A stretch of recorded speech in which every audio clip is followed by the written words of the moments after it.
ni siya guys ha. Pag naa kay 100, unsaon nimo pagdala ang 100 nga makapalit ka og yun ani kadaghanon nga utanon.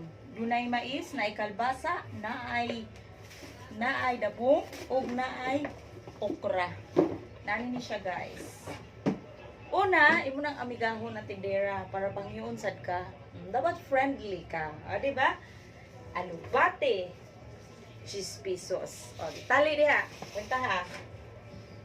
Kamunggay 5 pesos. Gawa man tay tanong maning kamo tao budget.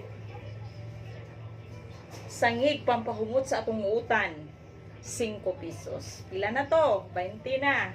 Baligis nga kalbasa 30. Okay.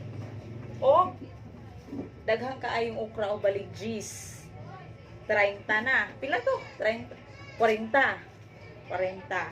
Baligis nga magpalapot sa atong utan nga masustansyado pag maayo nga tuang utan dabong baligis 50 o worth